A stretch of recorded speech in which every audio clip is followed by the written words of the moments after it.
Welcome back to Master 79. In this video we take one ielts speaking part 2 cue card about receiving money as a gift and the 4 part 3 questions that follow it. You will see the 1 minute of planning and then full band 9 model answers.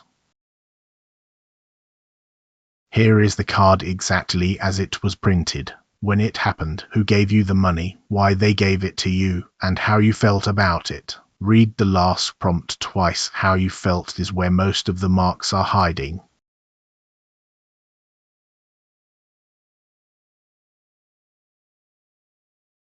One thing before we start. The answers in this video belong to an invented candidate called Lynn. Borrow the structure and the language, not the story. The examiner is marking how you build an answer, and your own memory will always sound more natural than a borrowed one. First, the mechanics. In part 2 you get 1 minute to prepare and then you speak for 1 to 2 minutes, uninterrupted. In part 3 the examiner asks 4 to 6 abstract questions on the same theme, and each answer runs about 40 to 60 seconds. The 4 marking criteria are identical in both parts. Do not write sentences in your minute. Write 4 boxes and 1 line, 1 date anchor, 1 person with 1 proving detail, their reason in their own words, and 2 feelings that pull against each other. Then the so what line, which becomes your ending.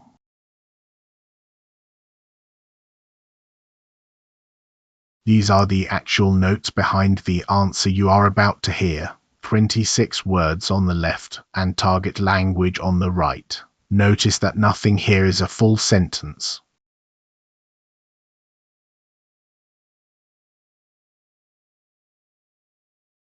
This is where the 2 minutes go. Roughly 25 seconds for when, 25 for who, 30 for why, and 40 seconds for feelings and the closing line.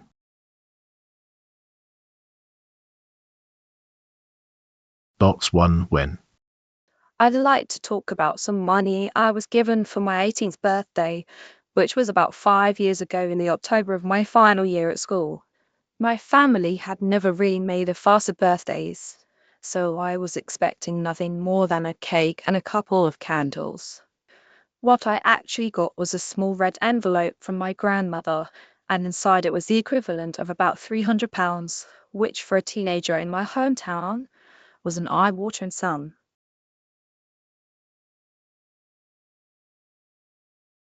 Box 2 who. It was my grandmother who gave it to me, and I should point out that she isn't a wealthy woman at all. She ran a tiny fabric store in the local market for the best part of 40 years, so I knew instinctively that the money hadn't come from some spare pot somewhere. She must have been putting it aside, note by note, for months.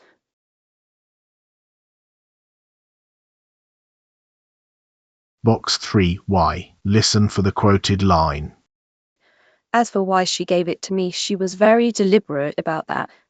She sat me down and said it was a spending money. It was for an exam preparation course I'd been quietly hoping to take, but hadn't dared ask my parents about. Somehow she had picked up on it without me ever mentioning it, and she told me something that has stuck with me ever since. She couldn't give me an education, but she could give me a head start.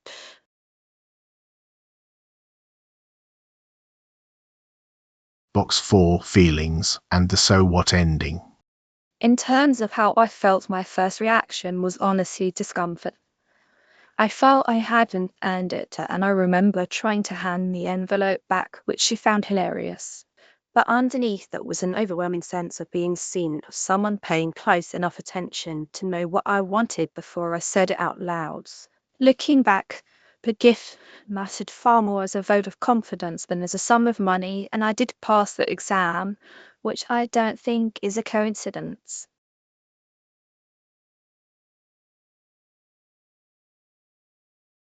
Here is the whole part 2 answer in one place. 323 words, which is almost exactly 2 minutes at 160 words a minute. If you speak more slowly than that, cut the final sentence rather than rushing. Pause the video, read it through, then rebuild it with your own memory.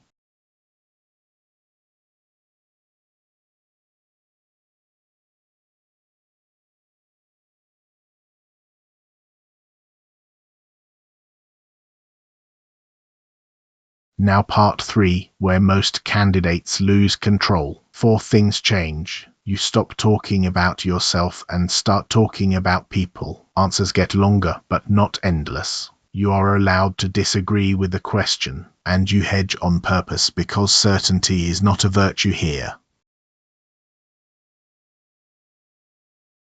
Use one shape for every part 3 answer. Position, reason, example, concession. Position answers the question in your first clause. Concession names the limit of your own view, and that is where band 9 lives.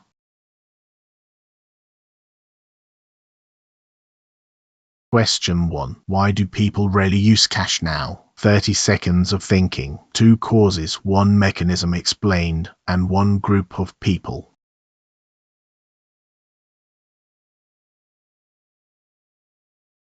Band 9 answer. I'd put it down to a mix of convenience and infrastructure.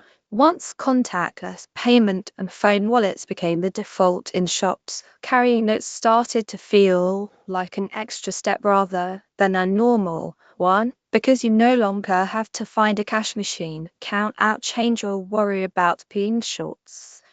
On top of that, the pandemic accelerated things considerably, since cash was briefly treated as unhygienic, and a lot of small businesses simply stopped taking it. And there's a generational element as well. For anyone under about 25, a bank card is the first payment method they ever used, so cash was never a habit that had to be broken.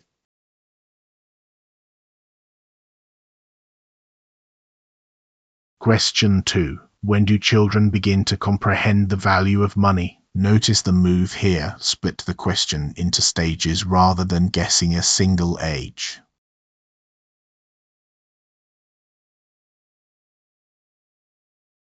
Band 9 answer. I think there are really 2 stages here, and people tend to conflate them. Young children, say 5 or 6, grasp the mechanics. Very quickly, you hand over a coin and you get a sweet.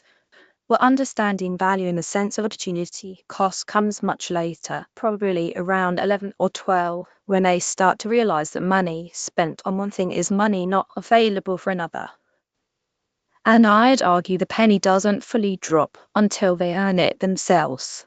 The moment a teenager works a Saturday job and converts a pair of trainers into hours of their own labor, the concept lands in a way no lecture ever achieves.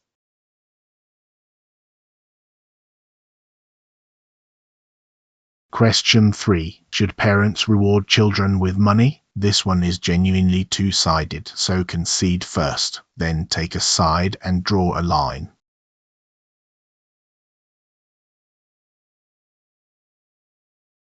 Band 9 answer. I'm in 2 minds about it, to be honest. Used sparingly, I can see the appeal, because money is tangible and it introduces the idea that effort produces a return, which isn't a bad lesson at all. But there's a well-documented risk of crowding out intrinsic motivation. If a child is paid to read, reading quietly becomes a job rather than a pleasure, and it tends to stop the moment the payments do. So my own view is that money works better for things that genuinely are work helping to market stalls say, than for the things you want a child to value for their own sake, like schoolwork or being kind to a sibling.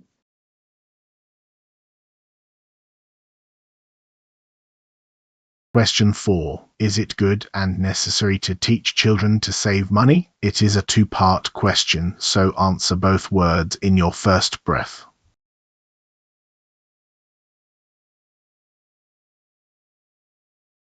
Band 9 answer. Necessary, yes, and increasingly so. Spending has become almost frictionless in that one tap or one click, and the money is gone before it ever feels real. So the instinct to delay gratification now has to be taught deliberately rather than picked up along the way.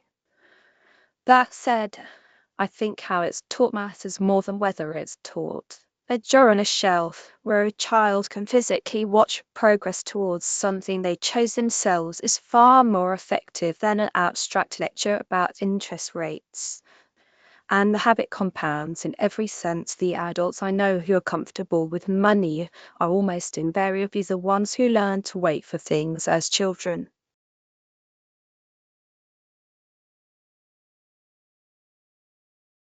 Here is the language bank from this card. Pause and copy it. Learn the collocations, not single words. It is the phrase that scores, not the length of the vocabulary.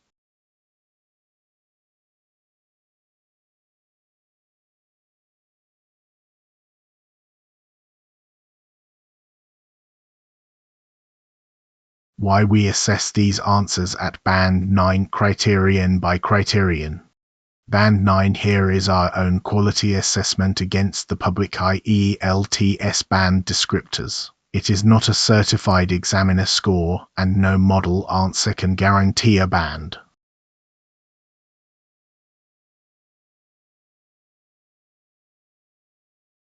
Your turn. 1 minute, 4 boxes and a line. Then 2 minutes on the card without stopping, and the 4 part 3 questions using PREC 40 to 60 seconds each. Play it back and mark one thing only. Did every answer end on purpose? Comment your so what line below, and subscribe for the next part 2 and 3 walkthrough.